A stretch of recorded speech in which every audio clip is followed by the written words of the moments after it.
Hay una cantidad enorme de medicamentos falsificados. There is an enormous number of fake medicines produced unscrupulously. Obviously, this will do harm to people's health, and we are also the victims of fraud. The person is convinced that he or she is receiving a drug which will save his or her life. In fact, they are not receiving it, and they will die for this reason.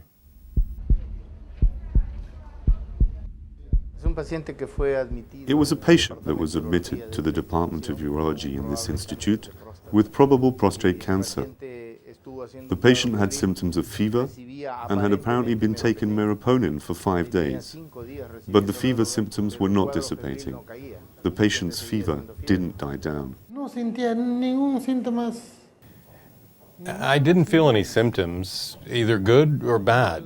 The fever was the same. It kept on as before.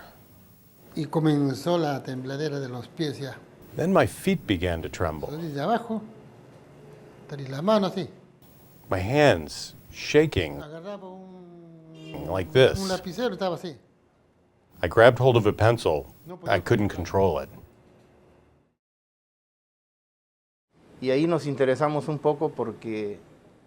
We then began to take an interest because we wanted to know what was happening with the medication and whether it was leaving our institute and had been sold elsewhere. However, we also noticed that the bottle, its shape, did not resemble the original medicine, nor did it correspond to the lot number issued by the institute. We later confirmed this by means of studies done at the laboratory, which showed that it was a fake drug. I knew that fake medicines existed. I went to the pharmacy and I got these drugs thinking that they were real. What's more, on the bottle, it said INEN, the National Institute of Neoplasty. Not only does this constitute an infringement of the rights of citizens in relation to access to health, but it is also a criminal activity. I believe that more than anything, it is the mafia groups that know very well that the punishment will not be severe, which it still isn't. Suddenly, they could be involved in drugs, but as in drugs the consequences are serious, they get involved in medicines, earn a lot of money with little effort, and by cheating people.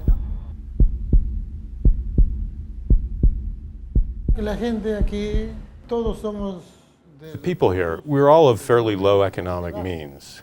So when you're prescribed a drug, you look for the cheapest price you can find for this drug or that drug. In the pharmacy, sometimes you don't find this. So what do people do? They look for the cheapest option for at least half the price.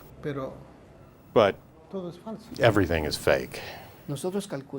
We calculate that the overall phenomenon in Peru may be about 40%.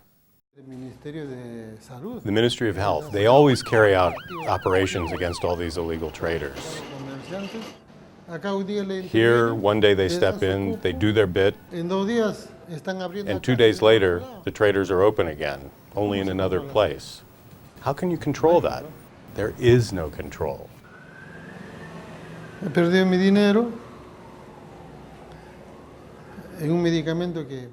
I've lost my money and I have a drug which has had no effect on me. Now they're going to give me radiotherapy because the illness has advanced a little. They need to control it.